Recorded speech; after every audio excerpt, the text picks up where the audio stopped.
नमस्कार। आज मंत्रिपरिषद ने 45 एजेंडा पर अपनी सहमति दी है और मैं सबसे पहले महत्वपूर्ण एजेंडों पर शुरुआत करता हूं। सबसे महत्वपूर्ण एजेंडा जो तीन महत्वपूर्ण एजेंडा हैं, उसमें अनुसूचित जाति जनजाति कल्याण विभाग का एजेंडा था। इसके अंतर्गत जो बिहार महादलित विकास मिशन के माध्यम से संचालित योजनाएं हैं, उसको संचालित करने के लिए राज्य में विकास मित्र की नियुक्ति हुई थी। विकास मित्र का मानदेय आपको जानकारी होगा कि वर्तमान में 13,700 निर्धारित है। तो 13,700 निर्धारित है और समय समय पर इसको विभिन्न राज्य सरकार के आदेशों से इसको बढ़ाए जाते रहे हैं, किंतु 13,700 पे आज के दिन इनको मिलता रहा है। राज्य सरकार ने यह निर्णय लिया है कि अब इस मानदेय को 13,700 से बढ़ा के 25,000 किया जाए और ये बहुत बड़ी वृद्धि है। 13,700 से बढ़ाकर 25,000 किया जाए और हर साल 5% इसकी ऑटोमेटिक वृद्धि हर साल के 1 जुलाई को ऑटोमेटिक वृद्धि हो जाएगी। तो 13,700 जो मानदेय प्राप्त करते थे वो 25,000 हो जाएगा और 5% वृद्धि प्रत्येक साल के 1 जुलाई को होगा।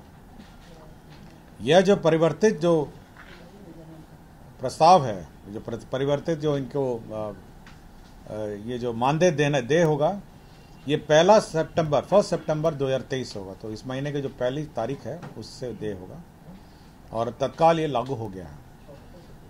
इसके अतिरिक्त इन्हें ईपीएफ की जो राशि है वो इसके ऊपर आप जोड़ सकते हैं। जो वर्तमान ईपीएफ दर है वो देय होगा और साथ ही साथ जो कोई अलाउंसेस है, जैसे गाड़ी का है, कागज का है, कलम का है, जो उनकी कार्य क्षमता को और बढ़ाता है, वो अलग से महादलित विकास मिशन तय करेगा। तो मूल प्रस्ताव जो मानदेय का था राज्य सरकार ने अनुमोदित किया है। साथ ही साथ इनके कार्यों के बारे में भी विस्तृत से चर्चा हुई है और अब इनमें विस्तृत कार्य भी इनको अलॉट किया जाएगा विकास मित्र को, ताकि अनुसूचित जाति जनजाति के जो परिवार हैं देहात में, अपने गाँव में, उनको सरकार द्वारा उपलब्ध कराई सुविधाएं और योजनाओं का लाभ मिल सके।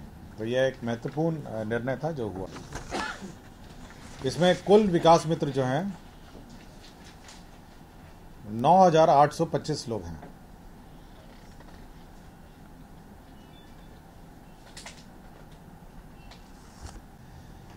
वह 28,250 होगी। अगर 25 इस पर कैलकुलेट आप करिएगा तो सरकार को ईपीएफ वीपीएफ सब जोड़ के 28,250 रुपये होगा। तो 25,000 प्लस जो ईपीएफ का दर है और कुल इस पर व्यय होगा 333 करोड़ 6,75,000। 9,825 लोग इसमें आज के दिन में काम करते हैं। ठीक है। शिक्षा विभाग में 2 प्रकार के शिक्षा सेवक कार्यरत हैं। एक तो शिक्षा सेवक है और एक शिक्षा सेवक तालीमी मरकज़ है। एक शिक्षा सेवक जो है वो अनुसूचित जाति जनजाति के जो आउट ऑफ स्कूल चिल्ड्रन हैं उनको स्कूल में लाते हैं, उनको शिक्षा अध्ययन में संबद्ध करते हैं, और दूसरे हैं जो अल्पसंख्यक के छात्र छात्राएं हैं, उनको अपने अपने शिक्षक संस्थाओं में लाते हैं। आज के दिन में उनको 11,000 रुपये मिलता है। तो 11,000 से बढ़ा के सरकार ने इनको 22,000 रुपये कर दिया है और उसी प्रकार 1 जुलाई प्रतिवर्ष 5% का वृद्धि हर साल होगा। तो अब ये हर बार सरकार की अनुमति प्राप्त करनी नहीं पड़ेगी जिन्हें अब मतलब दर के लिए, मतलब बार बार इनको सरकार द्वारा संशोधित दर नहीं देना पड़ेगा और 1 जुलाई प्रतिवर्ष को 5% की वृद्धि होगी और 11,000 को बढ़ाकर 22,000 दुगना हो गया है। और साथ ही साथ जो ईपीएफ का दर है और बाकी जो अन्य दर हैं वो यथावत है। जहाँ ये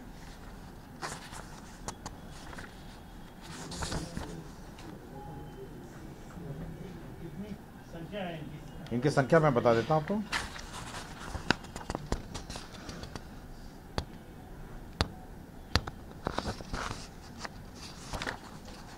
इनकी अनुमानित संख्या लिखी हुई है।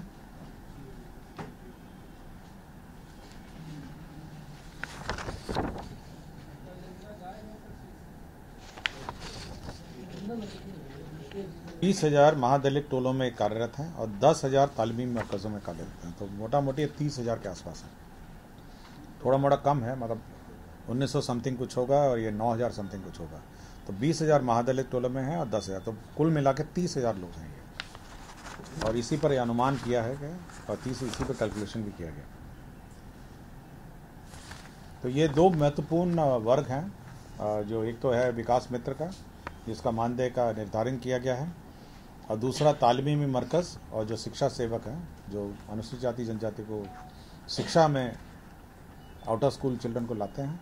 और अब इनके बारे में जो कार्य है, अब बहुत ही लंबी, अब काफ़ी इनका विस्तृत इनका कार्य हो गया है, जिसमें सभी बच्चों को 75% न्यूनतम अटेंडेंस सुनिश्चित करना है, मतलब सब जो बच्चे लाएंगे। और अगर कोई शिक्षक अनुपस्थित होगा तो क्लास 1 और क्लास 2 की कक्षा भी लेंगे ये लोग।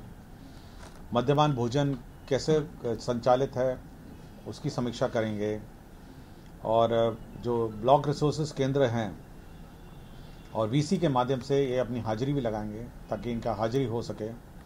चिकित्सा जांच बच्चों का कराएंगे और खेल कूद में इनको संबद्ध करने के लिए मदद करेंगे। तो इनका जो कार्य है अब काफ़ी इसका विस्तार बढ़ गया है और ये रेगुलर जॉब की तरह अब ये कार्य करेंगे। पहले आंशिक रूप से करते थे, बच्चों को स्कूल लाते थे और यही उनका मुख्य दायित्व था, लेकिन अब इनका जो कार्य है ये काफ़ी बढ़ गया है। और अब ताकि जो इन दोनों वर्ग, जो अनुसूचित जाति जनजाति और तालीमी मरकज़ में जो अल्पसंख्यक हैं, अब इनका शिक्षा का जो स्तर है उसको सुधारने का भी अब जिम्मा इन शिक्षा सेवक और शिक्षा सेवक तालीमी मरकज़ को दिया गया है। ग्रामीण सड़कें जो खराब हो गई हैं, अत्यंत खराब भी हो गई हैं, राज्य सरकार बनाती है, समय समय पर मरम्मती भी करती है, लेकिन कुछ सड़कों का जो एंड ऑफ लाइफ जिसको कहा जाता है कि अब मरम्मती लायक नहीं रह गई हैं, उनका पुनः बनाना पड़ेगा। तो इसलिए अब राज्य सरकार ने ग्रामीण कार्य विभाग का एक प्रस्ताव था, जिसमें मुख्यमंत्री ग्रामीण सड़क उन्नयन योजना करके उन्होंने स्वीकृति करने का प्रस्ताव है। और इसमें करीब जो राशि है, जो व्यय होगा, अब ये मुख्यमंत्री, इसमें करीब 10,000 किलोमीटर ग्रामीण पथों का पुनर्निर्माण और उन्नयन होना है और करीब 10,000 करोड़ का इसकी राशि लगेगी 2023-24, 24-25 और 25-26 में। हाँ, 1,000 करोड़, मतलब अब पूरा ऑलमोस्ट नया बनाना पड़ेगा क्योंकि एंड ऑफ लाइफ हो गया है। और ये योजना मंत्रिपरिषद ने स्वीकृत की है। ये तो बहुत महत्वपूर्ण योजना है क्योंकि 10 साल जिसका हो, मतलब काफ़ी साल हो गए हैं, अब उसको बार बार रिपेयर करना संभव नहीं है, उसको नए सिरे से बनाना ही पड़ेगा अगले 3 साल। बिहार राज्य उच्च माध्यमिक विद्यालय प्रधानाध्यापक नियुक्ति स्थानांतरण अनुशासनिक कार्रवाई सेवा शर्त संशोधन नियमावली 2023। आपको याद होगा कि जो हेडमास्टर की नियुक्ति के लिए सरकार ने एक नियमावली बनाई थी और यह कार्य जो वर्तमान शिक्षा बहाली है उसके पूर्व हेडमास्टर की बहाली शुरू हुई थी बीपीएससी के माध्यम से, और यह मंत्रिपरिषद ने स्वीकृत किया था। तो हेडमास्टर की बहालियाँ, तो उतनी संख्या में बीपीएससी से क्वालिफाई होकर हेडमास्टर नहीं मिले हैं, तो कुछ शिथिलीकरण उस प्रस्ताव में किया गया है जो हेडमास्टर की बहाली में। उसमें न्यूनतम जो एक्सपीरियंस है वो 10 वर्ष था, तो उस 10 वर्ष का एक्सपीरियंस को घटा के अब 8 वर्ष कर दिया गया है, तो 2 साल उसमें कटौती कर दी गई है। दूसरा, उसमें परीक्षा कैसे होगी इसका पूर्व विवरणी उन्होंने नियमावली में रखा था कि 150 प्रश्न होंगे, नेगेटिव मार्किंग होगी, ये सब था। अब ये प्रावधान किया गया है कि जो परीक्षा का पाठ्यक्रम और परीक्षा का प्रारूप होगा वो शिक्षा विभाग और बीपीएससी आपसी परामर्श से निर्धारित करेगा। तो दोनों विमर्श और परामर्श करेंगे और तब वो पाठ्यक्रम और जो परीक्षा का प्रारूप है और स्वरूप है वह निर्धारित करेगा। तो यह 2 महत्वपूर्ण संशोधन जो हेडमास्टर की नियुक्ति है उसमें कर दी गई। तीसरा संलेख यह है, तीसरा जो महत्वपूर्ण निर्णय है जो है शिक्षकों की नियुक्ति के संबंध में है। आपके प्रथम चरण की नियुक्ति हो गई है, अब द्वितीय चरण की नियुक्ति होगी और जितने वैकेंसीज हैं उसके बाद फिर से नियुक्ति होगी। इसमें जो बिहार राज्य विद्यालय अध्यापक नियमावली के आलोक में पंचायती राज और नगर निकाय के जो पद हैं अब उनको सरेंडर करके रेगुलर जो बीपीएससी से बहाली हो रही है उसके पद सृजित किए गए थे। तो इसमें पहले उच्च माध्यमिक शिक्षा में 18,830 पद थे, माध्यमिक शिक्षक के 18,880 थे और 6 से 8 वर्ग के 31,982 थे। तो इन सभी को सरेंडर करके, रद्द करके अब 18,830 बीपीएससी नियुक्त करेगा।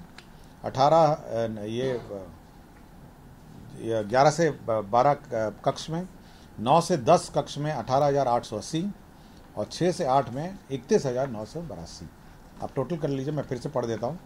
11 से 12 कक्ष में 18,830, 9 से 10 वर्ग में 18,880 और 6 से 8 में 31,982।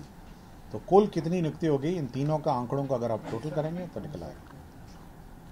स्पष्ट है? बिहार राज्य में जो कुपोषित बच्चे हैं आंगनवाड़ी केंद्रों में, उनको ये समाज कल्याण का प्रस्ताव था। तो बिहार जो कुछ कुपोषित बच्चे हैं 3 से 6 वर्ष वाले, उनको अब सुधा से मिल्क पाउडर लेके दूध पिलाने का व्यवस्था की जा रही है। इसके अंतर्गत 232 करोड़ 20 लाख 70 हज़ार का व्यय होगा। तो बच्चों को अब वहाँ से मिल्क पाउडर आएगा, मिल्क पाउडर को घोल के बच्चों को दूध पिलाया जाएगा। ये 3 से 6 वर्ष के बच्चों को 232 करोड़ 20 लाख 70 हज़ार करोड़ का व्यय होगा। और प्रत्येक जो बच्चा होगा उसको 100 मिलीलीटर दूध होगा और 12 ग्राम पोषक सुधा से तैयार कर दिया जाएगा। तो 100 मिलीलीटर दूध हर बच्चे को दिया जाएगा। राज्य में जो आंगनवाड़ी केंद्र में समाज कल्याण का प्रस्ताव था, राज्य में जो अभी आंगनवाड़ियों में जो खाना बनता है वो लकड़ी के चूल्हे में लकड़ी से बनता है। अब सरकार ने यह किया है कि इससे प्रदूषण भी बढ़ता है और बच्चे और वहाँ पे जो बच्चे जो रहते हैं, पढ़ते हैं, उनके भी स्वास्थ्य में प्रभाव पड़ता है। सरकार ने अपने 1,15,009 आंगनवाड़ियों में यह निर्णय लिया है कि धुआं रहित एलपीजी के 2 गैस सिलेंडर उपलब्ध कराए जाएंगे और चूल्हा, जिसमें 74 करोड़ 75 लाख 58,500 रुपये लगेंगे और गैस का रिफिलिंग होगा 165 करोड़ 75 लाख 9,708। तो अब गैस से खाना बनाया जाएगा आंगनवाड़ी केंद्रों में, क्योंकि लकड़ी का जो चूल्हा है उससे प्रदूषण बढ़ता है और बच्चों की सेहत में भी असर होता है। तो गैस सिलेंडर चूल्हा का क्रय होगा और उसका रिफिलिंग होगा। तो 2 मिला के 74 करोड़ 75 लाख 58,500 और साथ ही साथ गैस रिफिलिंग का 165 करोड़ 75 लाख 9,708। विभिन्न शहरों में जो नगर विकास आवास का प्रस्ताव है, विभिन्न शहरों में जो जल निकासी की योजनाएं आज स्वीकृत की गई थी और इसमें सबसे पहला जो ये आत्मनिर्भर बिहार के 7 निश्चय 2 के अंतर्गत है। सबसे पहला है जहानाबाद नगर परिषद में जल निकासी का जो स्ट्रॉन्ग वाटर ड्रेनेज जिसको हम लोग कहते हैं, उसमें 49 करोड़ 20 लाख का योजना स्वीकृत हुआ आज। तो स्ट्रॉन्ग वाटर ड्रेन जहानाबाद में 49 करोड़ 20 लाख का योजना स्वीकृत हुआ जहानाबाद नगर परिषद क्षेत्र में। इसी तरह सीतामढ़ी नगर निगम क्षेत्र में जो जल निकासी की योजना है strong water drainage 104 crore 56 lakh की योजना स्वीकृत हुई। सीतामढ़ी नगर निगम क्षेत्र में जो जल जमा होता है उसे निजात पाने के लिए 104 करोड़ 56 लाख की योजना स्वीकृत हुई। इसी तरह नगर विकास आवास विभाग का प्रस्ताव था बोधगया नगर परिषद क्षेत्र में 91 करोड़ 18 लाख रुपए की योजना स्वीकृत हुई। तो 91 करोड़ 18 लाख की योजना में बोधगया में जल निकासी स्टॉर्म वाटर ड्रेनेज का निर्माण किया जाएगा। पूर्णिया नगर निगम क्षेत्र में 87 करोड़ 46 लाख रुपए का स्टॉर्म वाटर 87 करोड़ 46 लाख 87 करोड़ 46 लाख रुपए का स्टॉर्म वाटर ड्रेनेज सिस्टम की योजना स्वीकृत की जाएगी। पूर्णिया नगर निगम क्षेत्र में। उसी तरह बेतिया नगर निगम क्षेत्र में स्टॉर्म वाटर ड्रेनेज का 63 करोड़ 56 लाख रुपए की स्टॉर्म वाटर ड्रेनेज योजना स्वीकृत की जाएगी। ये सभी योजनाएं जो है आत्मनिर्भर बिहार के 7 निश्चय के अंतर्गत ये क्रियान्वित है, इसलिए सभी शहरों में स्टॉर्म वाटर ड्रेनेज का निर्माण किया जाना है। शिवर नगर परिषद में भी स्टॉर्म वाटर ड्रेनेज निर्माण होना है, जिसमें जल निकासी के लिए 60 करोड़ 16 लाख रुपए की योजना स्वीकृत होगी। ये शिवर नगर क्षेत्र है। तो ये सारी योजनाएं जो है नगर निकाय क्षेत्रों में जो जल निकासी की स्टॉर्म वाटर ड्रेनेज सिस्टम का स्वीकृति किया गया। कृषि विभाग का एक प्रस्ताव था बिहार कृषि विश्वविद्यालय सपोर में, इसमें स्थापना व्यय की स्वीकृति की गई थी 2023-24 का, और स्थापना व्यय में कुल 68 करोड़ 11 लाख रुपए व्यय होंगे। यह बिहार कृषि विश्वविद्यालय सबौर का स्थापना व्यय है, और इसके अंतर्गत नालंदा उद्यान महाविद्यालय है नूरसराय, मंडन भारती कृषि महाविद्यालय सहरसा, वीर कुंवर सिंह कृषि महाविद्यालय डुमरांव, बिहार कृषि विश्वविद्यालय सबौर, भोला पासवान शास्त्री कृषि महाविद्यालय पूर्णिया और डॉक्टर कलाम कृषि महाविद्यालय किशनगंज। तो ये सारे आपके कृषि विद्यालयों के लिए स्थापना मत में व्यय की स्वीकृति हुई। विभिन्न स्थानों पे राज्य सरकार ने औद्योगिक क्षेत्र बनाने के लिए योजनाएं स्वीकृत की है।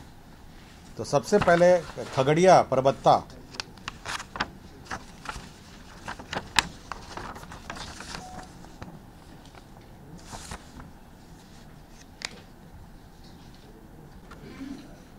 परबत्ता अंचल मौजा सौड़ थाना संख्या 347, इसमें रकबा 100 एकड़ के गैर मजरा भूमि है खगड़िया में। इसमें इंटीग्रेटेड मैन्युफैक्चरिंग क्लस्टर के लिए बियाड़ा को 67 करोड़ 50 लाख रुपए में बियाड़ा को भूमि स्थानांतरित किया गया। तो अब खगड़िया में 100 एकड़ में इंटीग्रेटेड मैन्युफैक्चरिंग हब बनेगा।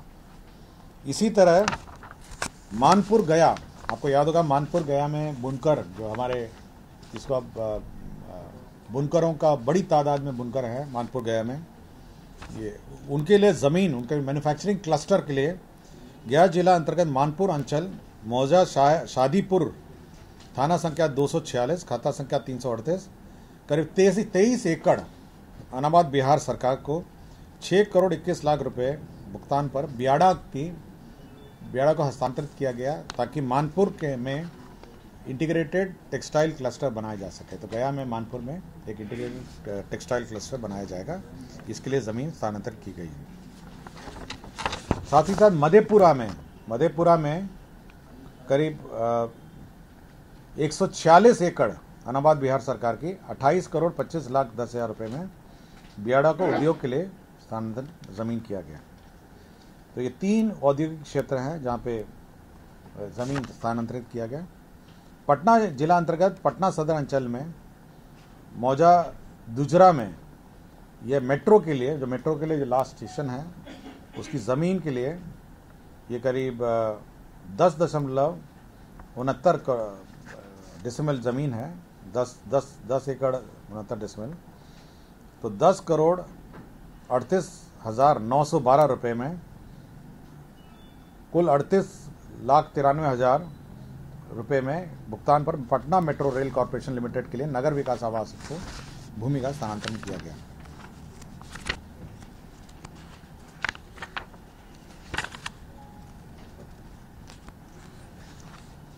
राज्य में विभिन्न शहरों में म्युनिसिपल सर्वे के पश्चात जो खतियान बना उसमें रैयतों का लगान निर्धारण नहीं हुआ है। तो जो शहरी क्षेत्र में लगान निर्धारण की प्रक्रिया पूरी नहीं हुई है और बहुत जगह लोग शहर में रहते हैं, सर्वे भी हो गया, लगान निर्धारण नहीं हुआ। तो वन टाइम लगान निर्धारण और रेंट रोल बनाने के लिए सभी शहरी क्षेत्र में एडीएम जो हैं उनको लगान निर्धारण के लिए की शक्तियाँ प्रदत्त की गई हैं। जो शहरी क्षेत्र में लगान निर्धारण की शक्तियाँ उनको प्रदत्त की गई हैं। वैशाली जिला अंतर्गत राजकीय अभियंत्रण महाविद्यालय के लिए वैशाली में आवासीय भवन बनाने के लिए भूमि 5.44 एकड़ राजस्व भूमि सुधार विभाग के माध्यम से दी जा रही है। हमारे राज्य में स्पेशल सैप जो है स्पेशल ऑक्सिलरी फोर्स आज के दिन में अनुबंध में कार्यरत हैं और करीब टोटल है 3,431 सैप के कर्मी आज के दिन में कार्यरत हैं। तो उनका मानदेय जो है, उनके मानदेय में का बढ़ोतरी हुआ है। जूनियर कमीशन्ड ऑफिसर का मानदेय 20,700 से बढ़ा के 23,800 कर दिया गया है और सैप जवान का मानदेय 17,250 से बढ़ाकर 19,800 कर दिया गया है और रसोइया का 13,110 से बढ़ाकर 15,100 कर दिया गया है। तो सैप जवान के मानदेय में बढ़ोतरी की गई है। पशु एवं मत्स्य संसाधन विभाग का प्रस्ताव था। इसमें राज्य स्कीम के अंतर्गत चलनित मत्स्य निदेशालय का पुनर्गठन योजना है। इसमें केवल एक ही संशोधन किया गया है, जिसमें जो योजना मद है, जो योजना मद से हटाकर जो स्थापना है उसको गैर योजना मद में किया है, जिसमें एक कार्यपालिका मत्ता है और इसमें एक संयुक्त मत्स्य निदेशक है। तो एक एक पद हैं, 2 पदों को योजना मद से हटाकर गैर योजना मद किया गया है। राज्य में 315 प्रथम वर्गीय पशु चिकित्सालयों की स्थापना की योजना थी। चलनित मोबाइल वेटनरी यूनिट्स की स्थापना थी 315। यह सभी योजना मद में था। ये परमानेंट प्रकार का व्यवस्था है। ये सभी को 11 गैर योजना मद में स्थानांतरित कर दिया है और इसके अंतर्गत 65 करोड़ 62 लाख रुपए इसमें व्यय होंगे। पिछड़ा वर्ग एवं अति पिछड़ा वर्ग कल्याण विभाग बिहार के अधीन अन्य पिछड़ा वर्ग कन्या आवासीय विद्यालय में शिक्षक, पुस्तकालय, प्रधानाध्यापकों के पदों में नियुक्ति और प्रोन्नति एवं अन्य सेवा शर्त विनियमन हेतु बिहार राज्य पिछड़ा वर्ग अति पिछड़ा वर्ग कन्या आवासीय +2 उच्च विद्यालय शिक्षक प्रोन्नति नियुक्ति प्रोन्नति अनुशासनिक कार्रवाई सेवा शर्त नियमावली 2023 का गठन किया गया। इसमें जो हमारे आवासीय विद्यालय हैं उसमें जो शिक्षक हैं अब उनकी भी नियुक्ति होनी है और उनकी सेवा शर्त क्या होगी, उसका क्वालिफिकेशन क्या होगा, यह तय किया गया है। किंतु इनकी जो नियुक्ति होगी, जो सामान्य शिक्षक होंगे, जो सामान्य शिक्षा विभाग जो बीपीएससी से नियुक्त हो रहा है, उन्हीं के साथ इनकी भी नियुक्ति होगी। किंतु इसका ऑप्शन अगर किसी को देना होगा तो वो ऑप्शन परीक्षा के वक्त दे सकेगा कि हम आवासीय विद्यालय में काम करेंगे या रेगुलर स्कूल में काम करेंगे। तो नियुक्ति की प्रक्रिया तो सेम होगी, क्वालिफिकेशन अलग हैं और यह करीब 1000 इसमें वैकेंसीज हैं। तो करीब 1000 के आसपास इस आवासीय कन्या आवासीय और पिछड़ा आवासीय विद्यालयों में नियुक्ति होगी। बीपीएससी करेगा। जो बीपीएससी की सामान्य शिक्षा की भर्ती है साथ ही होगा। करीब 1000 जो है ऑप्शन दे पाएंगे, जैसे यूपीएससी में होता है या बीपीएससी में होता है। परीक्षा एक होती है लेकिन अन्य अन्य सेवाओं में आप ऑप्शन देते हैं, तो यह ऑप्शन दे सकेंगे। बिहार उत्पाद सिपाही संवर्ग के सिपाही सहायक अवर निरीक्षक तथा अवर निरीक्षक को उत्क्रमित वेतनमान दिया जा रहा है, जिसमें पे बैंड 1 ग्रेड पे 2000, पे बैंड 1 ग्रेड पे 2800 तथा पे बैंड ग्रे 2 ग्रेड पे 4200 में दिनांक 1/1/2006 से वैचारिक तथा 21/1/2010 से वैचारिक लाभ की स्वीकृति दी गई। तो पे रिवीजन का मामला है। सामान्य प्रशासन विभाग में खगड़िया जिला अंतर्गत संसारपुर में विभिन्न अधिकारियों कर्मचारियों के लिए आवासीय भवन निर्माण की स्वीकृति दी गई है 72,26,52,000। तो जो हमारे ऑफिसर्स रहते हैं, पदाधिकारी कर्मचारी हैं खगड़िया जिला में, और उसके अधिकारी और कर्मचारियों का आवास बनेगा। सिमुलतला में आपको जानकारी होगा कि आवासीय विद्यालय है जमुई में। सिमुलतला सबसे मॉडल स्कूल की तरह है। इसका पुनरीक्षित प्राक्कलन की स्वीकृति की दी गई है 37,16,00,000 रुपए। इसकी पुनरीक्षित पूर्व में यह पुनरीक्षित प्राक्कलन 1,30,00,000 की पुनरीक्षित प्रशासनिक स्वीकृति। अवशेष राशि 37,16,11,000 की अवशेष राशि दी जाएगी। अनुसूचित जाति जनजाति में एक जो मॉडल हमारा एस्टिमेट है 720 आसन का अनुसूचित जाति जनजाति +2 उच्च विद्यालय सेमरा प्रखंड अंचल चैनपुर कैमूर में निर्माण किया जाएगा। 720 आसन वाला है। 46,07,97,000 इस पर व्यय होंगे। 720 आसन का है और यह सेमरा प्रखंड अंचल चैनपुर जिला कैमूर अनुसूचित जनजाति आवासीय +2 उच्च विद्यालय सेमरा प्रखंड से अंचल चैनपुर जिला कैमूर में यह निर्माण किया जाएगा। समस्तीपुर जिला अंतर्गत बागमती शांति धार बूढ़ी गंडक लिंक योजना, यह इंटरलिंकिंग ऑफ रिवर्स जो 2 नदियों को जोड़ने की योजना है, उसके अंतर्गत समस्तीपुर जिला अंतर्गत बागमती शांतिधार बूढ़ी गंडक लिंक योजना की स्वीकृति दी गई है। इसके अंतर्गत 120 करोड़ 96,11,000 रुपये का व्यय। श्रम संसाधन विभाग के अंतर्गत जो औद्योगिक प्रशिक्षण संस्थाएं हैं उसमें विभिन्न प्रकार के परीक्षाएं होती हैं।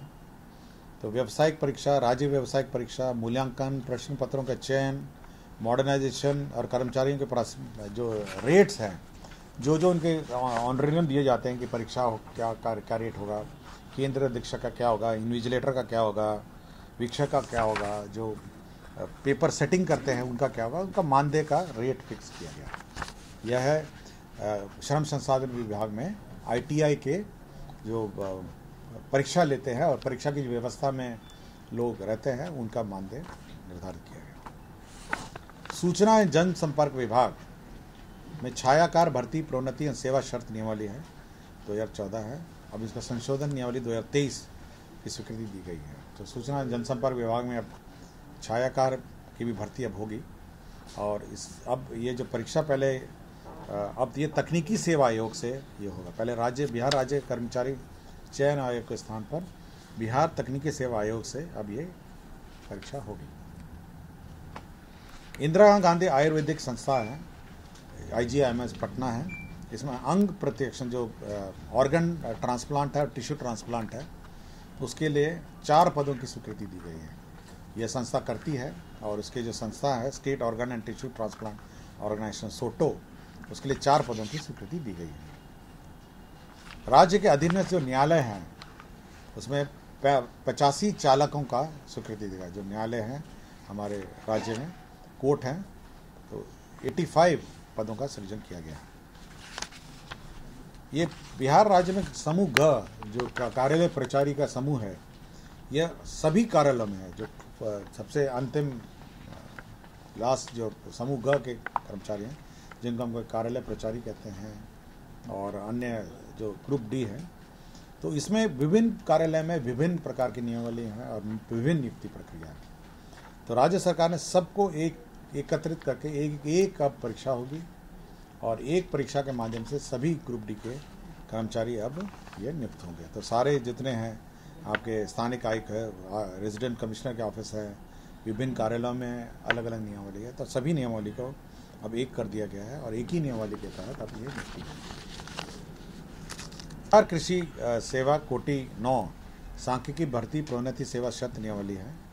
तो यह भी राज्य सरकार ने स्वीकृति दी है। ये सांख्यिकी जो कार्य है कृषि में वह ये करते हैं, जैसे क्रॉप कटिंग है, अन्य जो सांख्यिकी वाले हैं, जो कैलकुलेशन है कितना उपज है ये कैलकुलेट करते हैं, इसका उन्होंने कर दिया। परिवहन विभाग में जो न्यायाधिकरण है, जो ट्रिब्यूनल है, उसका जो चयन है, जो ट्रिब्यूनल में कौन सदस्य होंगे और उनका चयन किस प्रकार का होगा, इसकी स्वीकृति परिवहन विभाग ने बिहार मोटर वाहन दुर्घटना एवं दावा न्यायाधिकरण गठन एवं सेवा शर्त नियमावली 2023 यह इसकी स्वीकृति दी है। इसके अंतर्गत जो चयन होगा उसमें सचिव परिवहन की अध्यक्षता में एक कमेटी है, जिसमें सचिव परिवहन है, सचिव विधि विभाग है, सामान्य प्रशासन के लोग हैं और अन्य परिवहन विभाग के पदाधिकारी हैं। ये न्यायाधिकरण के अध्यक्ष की नियुक्ति करेंगे और साथ ही साथ की अनुशंसा करेंगे और साथ ही साथ माननीय मुख्यमंत्री के स्तर पर स्वीकृति के बाद इनका नियुक्ति होगा। तो ये जो ट्रिब्यूनल है, ट्रिब्यूनल की सेवा शर्त नियमावली स्वीकृत की गई। राज्य में शहरी अवरचना अर्बन इंफ्रास्ट्रक्चर डेवलपमेंट फंड जो कार्यान्वयन है उसका SOP की स्वीकृति का प्रस्ताव था। यह जो फंड है यह राज्य सरकार गठित करेगी और ये विकास आयुक्त की अध्यक्षता में एक कमेटी है, जिसमें प्रधान सचिव वित्त विभाग हैं, विकास आयुक्त हैं, योजना विकास विभाग के अपर मुख्य सचिव हैं और संबंधित विभाग के अपर मुख्य सचिव हैं। तो नेशनल हाउसिंग बैंक है, राष्ट्रीय आवास बैंक इसको सहयोग करेगी और इसके अंतर्गत और इसके राशि से यह विभिन्न योजनाओं में कार्यान्वित किया जा सकता है। NHB national housing bank NHB ये चिकित्सा पदाधिकारी सदर अस्पताल गोपालगंज कहते हैं 7/8/2016 के इफेक्ट से लगातार अनुपस्थित है, इनको बर्खास्त कर दिया गया। अमलेश्वर प्रसाद सिंह है, तत्कालीन सहायक अभियंता है सारण, और इनको पथ अंचल हाजीपुर इनको सेवा से बर्खास्त कर दिया जाता है आय से अधिक संपत्ति के कारण, और न्यायालय के आदेश के आलोक में इनका जो आदेश है बर्खास्त के आदेश है उसको निरस्त कर दिया गया। राज्य सरकार के नियमित जो कर्मचारी हैं उनके आश्रितों को चिकित्सा अग्रिम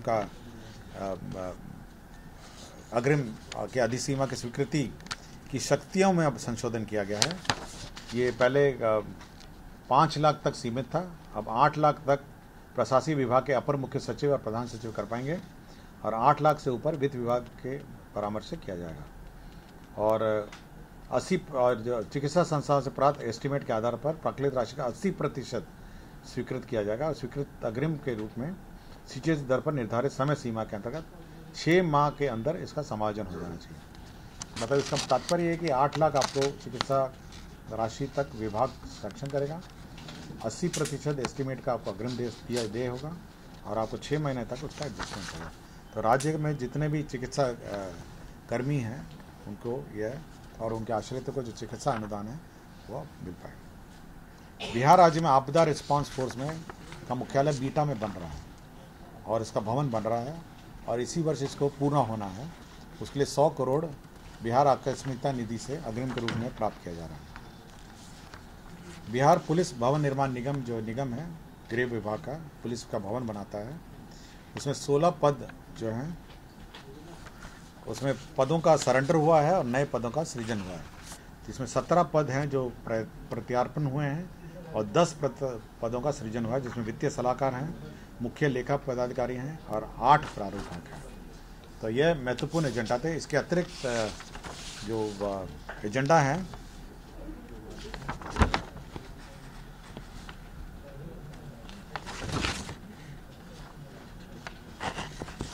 टू 2.0 है जो कार्यान्वित किया जा रहा है, जिसमें CFMS चल रहा है, जिसके माध्यम से सभी सरकारी वित्तीय लेन देन होता है। उसका जो CTMS के दर से 1,70,000 प्रति माह के दर से 15 करोड़ 30 लाख की राशि भुगतान की जाएगी। इसकी स्वीकृति मिली है।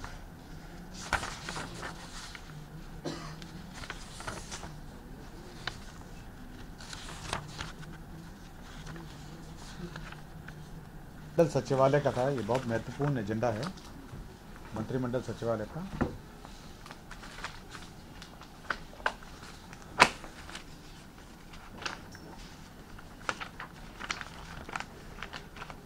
बहुत महत्वपूर्ण एजेंडा है। यह है क्रिमिनल WJC 435/15 कृष्ण यादव बनाम बिहार राज्य अन्य दिनांक 30/4/2019 में माननीय उच्च न्यायालय द्वारा आदेश पारित किया गया है। इसके अंतर्गत पारित आदेश के अनुपालनार्थ मंत्रिमंडल राजभाषा सचिवालय की दिनांक 9/5/1972 की अधिसूचना को इस हद तक संशोधन समझा जाए कि भारतीय संविधान के अनुच्छेद 226 और 227 के अधीन प्रस्तुत की जाने वाली याचिका तथा कर निर्देश से संबंधित आवेदन के लिए अंग्रेजी या हिंदी का प्रयोग किया जा सकता है। संबंधी प्रस्ताव पर अनुशंसा। इसमें अब ये होगा कि जो शपथ पत्र है, आप शपथ पत्र जो दायर करते हैं कोर्ट में, अब वो सब अब आप अंग्रेजी में करते होंगे, मतलब अंग्रेजी में ही लिए जाते हैं।